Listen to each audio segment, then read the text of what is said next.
everyone. Welcome to another interesting episode of Legal Tips by Lawyer Grace. As always, I am Lawyer Grace.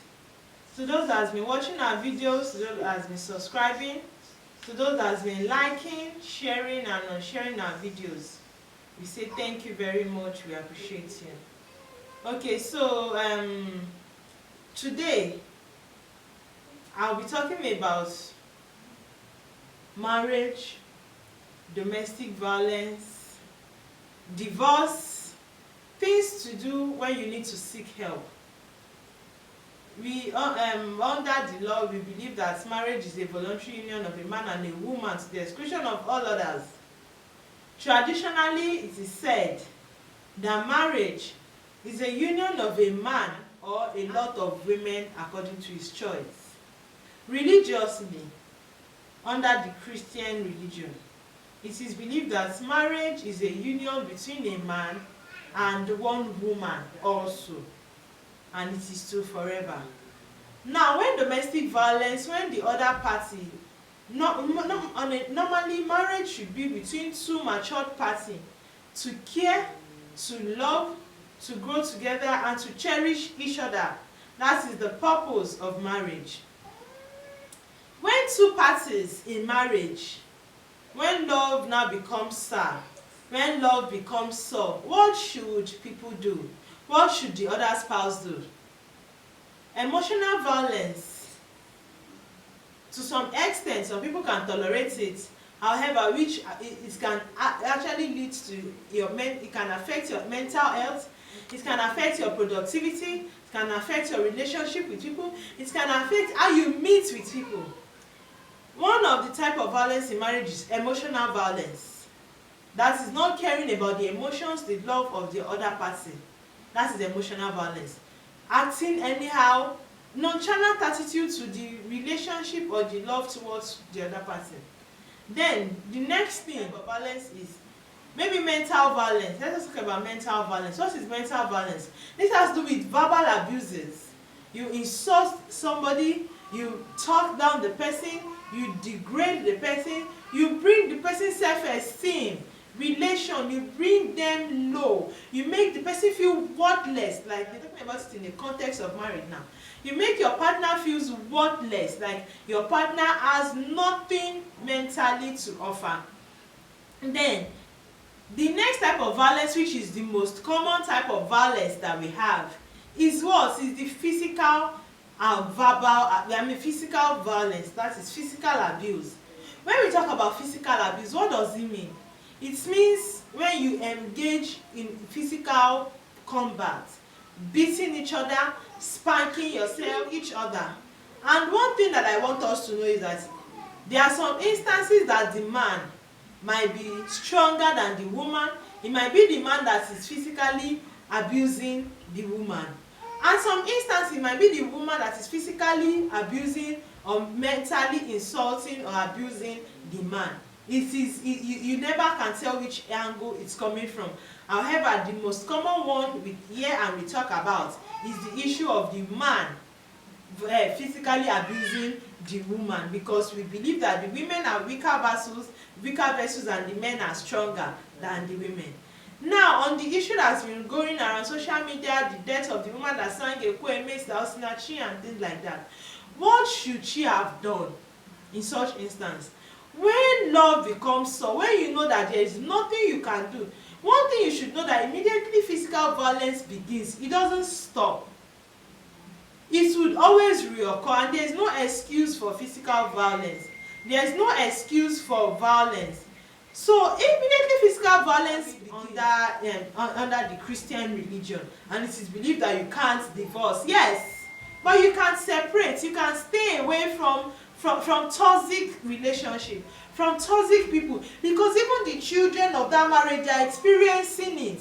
They are going through it. The children are seeing the way you are being battered by your husband or by your wife. You can decide to live in a separate place. You can decide to vacate the place. You can decide to separate, stay in different homes. Avoid the person as much as you can.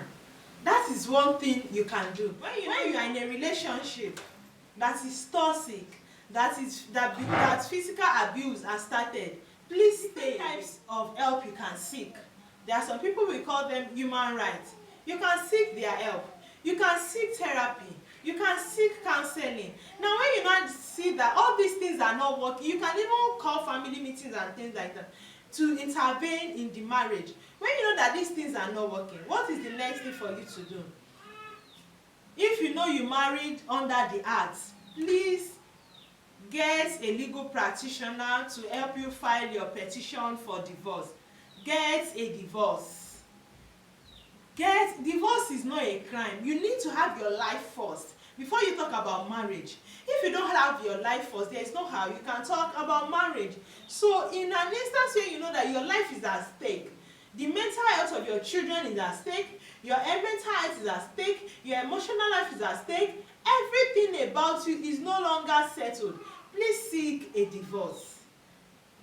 Under the Matrimonial Causes Act, we have section 15. Everything, intolerable behavior is a major reason. So everything that is required for divorce, your lawyer will bring them out, and you will file the necessary applications in court, file the necessary suits in court. That is the first one.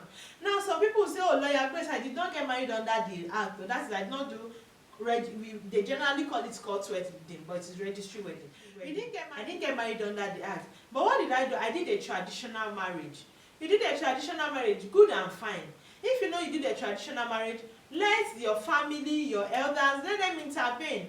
And if you know this thing persists, this thing continues, go to their courts, their customary courts. In some cultures, they will say they will refund the bride price. Please refund your bride price and be set free from that marriage. In some traditions, they'll meet the elders. Let them talk about it and separate you. Things that need should be returned.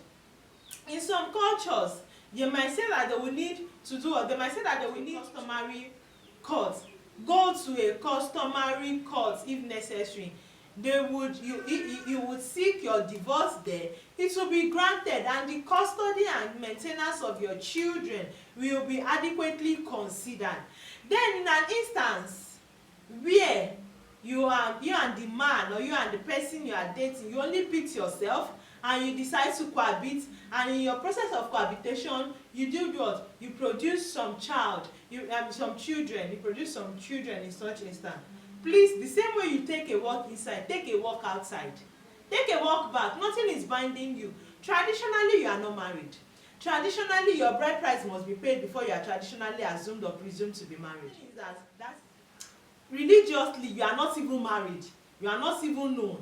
Then under the act, you are not married.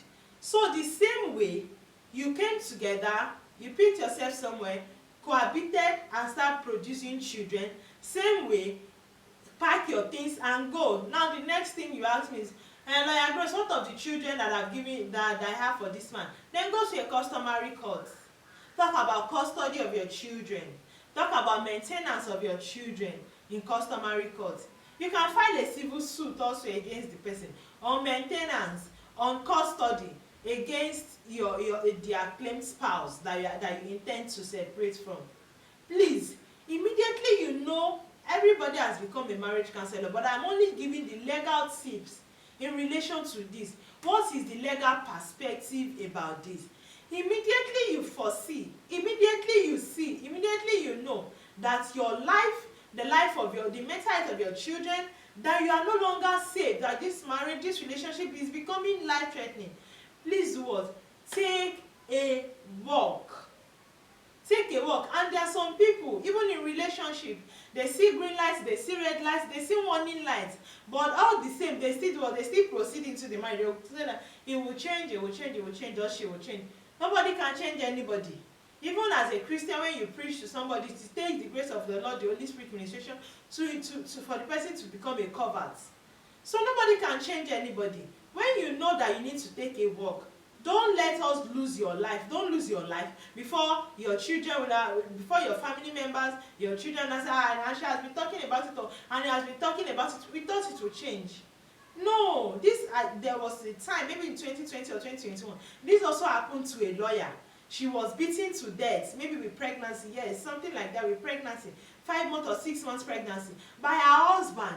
And this has been reoccurring, this has been happening. But people are, the stigma against single mothers. Yes, she's a single mother. It is when you are alive that people will talk about you. Whether you are married, you are not married, you are single, you are engaged, you are whatever. People will still talk about you. The most important thing is know what you want for yourself, for your children. Maintain your mental health, maintain yourself, and ensure you have something tangible doing and to offer to the society, to your children, and to yourself. I'll be stopping here on this.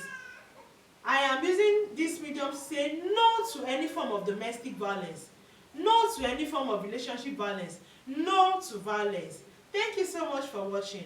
As always, please remember to like, remember to subscribe, and click on the notification button of our YouTube channel. As always, I am Lawyer Grace.